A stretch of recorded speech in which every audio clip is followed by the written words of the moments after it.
Hello there. What's going on, everyone? Today we're going to be breaking down the Atomic Mass Games live stream, doing the Valentine's Day Heartbreaker Lando, along with Luke Eddy, who was happy enough to tag along and grace us with his presence and give us some pretty cool new spoilers, although they were a little bit minor, but they actually talked about quite a bit of things. I'm going to run through all the things that you may have missed. Also, if you are new here, there's still time left to enter to win that $25 Amazon gift card giveaway. You just have to be a subscriber and leave a comment on this or one of my videos. Also, if you're not already, hop in the Discord. We have some other giveaways that are going on in there. We have a giveaways channel, plus we have Legion, Armada, X-Wing communities, lots of other cool stuff for you to join, become a member of the community. Links for all that stuff down in the description below, so be sure to check out all those other links too. You can get some free content that I've created on Crabbok.com, my Ultimate Palpatine. If you're looking for ultimate encounters for Legion, try that one out. Also the AI system, you can actually use those two together too.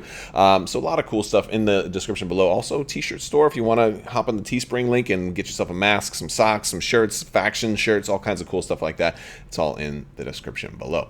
So let's go ahead and talk about all these things. I mentioned X-Wing and Armada because of the Discord, but side note here, and one of the more important details that they kind of glazed over in this previous live stream was that in addition to being the lead developer for Legion now, Luke Eddy seems to have gotten a pretty big promotion because he's now also the overseer of X-Wing and Armada, which is actually pretty interesting. Now, it doesn't necessarily mean developer. I don't think he's going to be working on those games development, but I do think that with the Star Wars knowledge and the work that he's got, I think that probably put him in a kind of a senior position. So it'll be interesting to kind of know what level of involvement between X-Wing and Armada he's going to have, and that may serve to kind of keep all of the three games kind of streamlined. So like if, for example, Mandalorian-based content comes out for one, that it maybe comes out for all three at the same time, and things like that. That would probably be a good thing to control and to try to streamline between the three games to kind of keep content relevant and keep things along the same sheet of music. That would be a guess.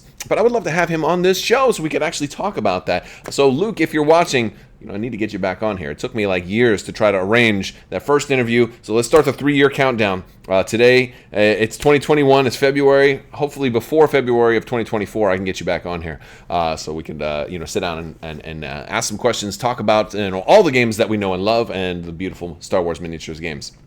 So on to Lando and Callus. They were the live stream. While half of it was Luke Eddy, the other half was obviously the painting showing off the Callus mutton chops there. Also, you can kind of see the version of Lando that they were eventually working on, and it started to kind of come together once the gold came by. So that's just a little preview of the paint job that happened, and they always do some pretty cool paint jobs on these. They try to do a whole a model in an hour. Try to get it table ready, not necessarily competition ready, but they do a pretty good job. Will Schick did a pretty good job painting Lando, and all the while, Luke Eddy was really kind of doesn't take quite as many questions. Luke Eddy is a lot more tight-lipped than Alex Davey used to be, but he did let a few things slip.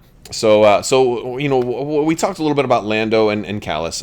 He talked about the design philosophies behind these. He wanted them to be a little bit more versatile, be able to break rules, and that's really where the contingencies keyword comes in. The ability to kind of play around with the card game and be prepared, be versatile, and also to be able to do things that were maybe a little too advanced to have come out earlier. Lando was one of those core characters. He's one of the main characters of Star Wars, the original trilogy, and he's coming to this game very, very late. And what that allowed them to do is to basically, break more rules and do things a little bit more widely versatile than if he had been too early in the game. And you kind of look at like Han Solo and think, well, Han Solo was, he broke the one pip rule, and that was cool, but he didn't really. Han wasn't really outside of the box all that much, and so that's one of the reasons I think Han, or even Han and Chewie for that matter, don't really get taken all that often. Whereas I think Lando is going to be a lot more popular when he comes out, and so I think also the time is ripe for maybe a Han and Chewie kind of revisit, maybe an alternate version, maybe a 2-pack would actually be really, really cool. A 2-pack unit of Han and Chewie, whereas they're a single operative unit or something like that. I don't know, but before I get too far off base, let's keep with the previews. They talked a little bit about the design philosophy behind both of these cards. How Callus could have a couple of different builds. You could kind of have him be more ranged, more melee, or maybe more of a commander, just doing some support stuff with contingencies and none of the weapons at all. And that's kind of, I feel, where Lando kind of fits in a little bit more. We talked about some synergies. I like to ask about synergies and where they see a unit being played, because it allows them to talk about the unit. Especially when they're not going to show you actual cards. And sure enough, they didn't show us any actual cards. We don't have good hard spoilers. We have talking about spoilers. No, although we do know that the articles for these will be coming very soon, in quotation marks.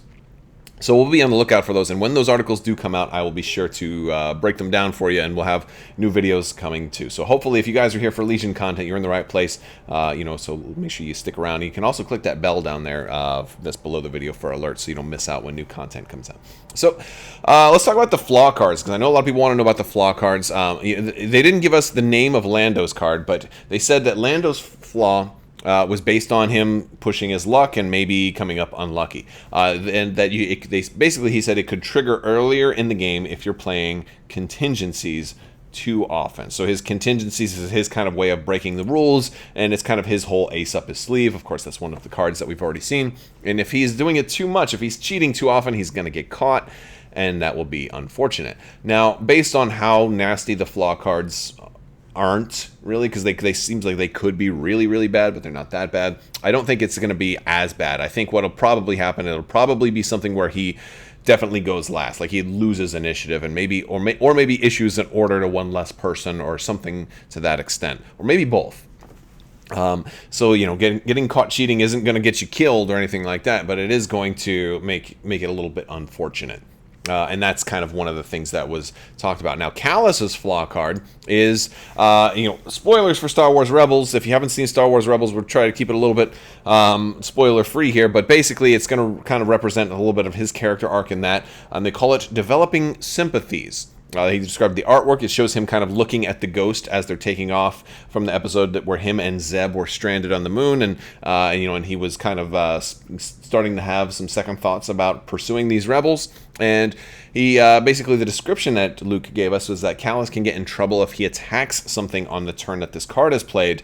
So basically, your opponent can play this card and say Callus can't attack, or I can't attack potentially a certain unit.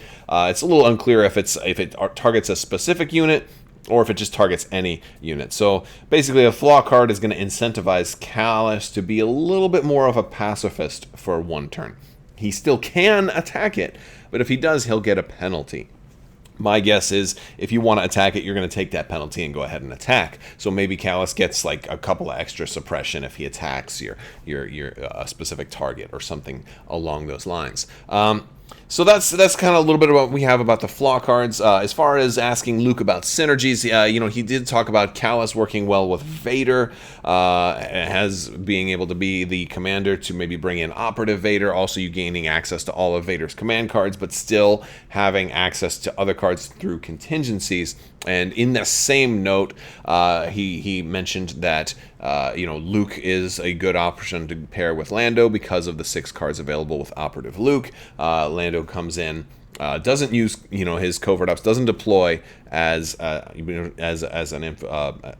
stays as a commander basically, and allows Luke to be, well, I mean, I guess you could make a rebel trooper your commander if you want, but basically giving Luke access to all 6 of his command cards without having to sacrifice maybe some of Lando's, so now you can have 9 command cards in there. And that's always one of the problems if you wanted to take Operative Luke, because you still had to have a commander, and then if you brought somebody more than the generic commander, then you were potentially sacrificing the opportunity to bring in some of their command cards. So that's like one of the things that he said Lando will pair well with.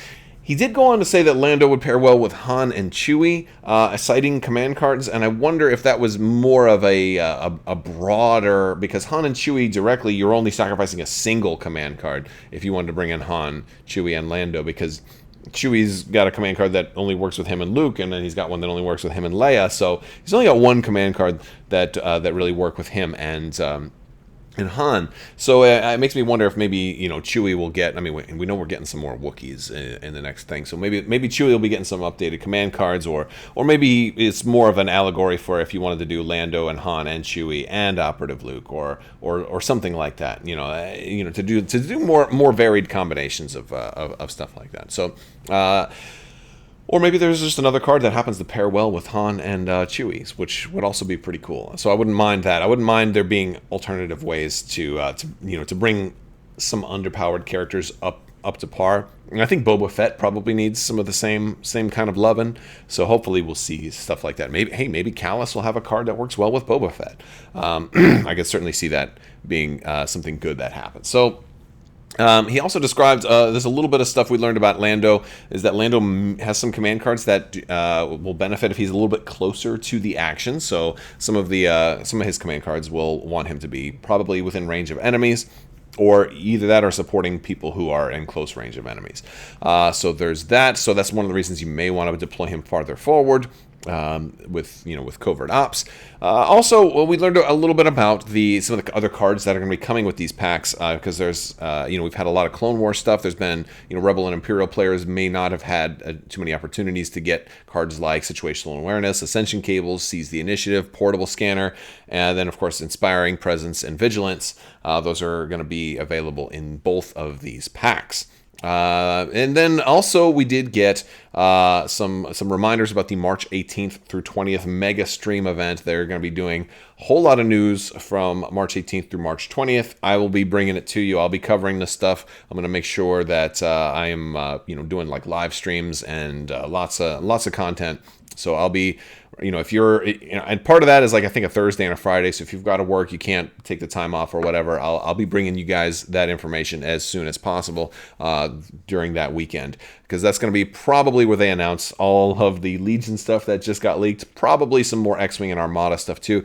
But it's not just going to be the Star Wars games. I think they'll also probably announce some new stuff for Atomic Mass games, or rather Marvel Crisis Protocol. They're all Atomic Mass games now, and maybe even a new game. I don't know if we'll see a new game announced or not, but that's what I expect to see. I expect to see some stuff talking about X-Wing. Probably some more detailed previews on the squadron packs that are coming. Armada's got 4 more expansions coming that have barely been shown at all, so there'll be probably some previews of that. Maybe meeting with the people in the team, maybe a new game, and definitely some previews of all the Legion stuff that's coming. If you guys haven't already seen all of the leaks from Lion Rampant, it's kind of ridiculous, but I've covered that. I'll put a link at the end of the video. Also talked a little bit about the trucks, the speeder truck and the Lat LE, and we have more. There's actually, it's funny because he said that they're going to be pretty affordable as far as price. They're both going to be heavy supports, so they're going to take the place of heavies. And then he also said that they're pretty much going to be just transports. Like no huge game-breaking stuff. Not like they're tanks that have the ability to also transport. Like there's going to be some weaponry on them. They're not going to go into battle unarmed. But they're going to be pretty affordable. I think he said the base cost was going to be more than 50. Somebody said, would they be 50 points? And he's like, no. But I do expect it to be under 100 points.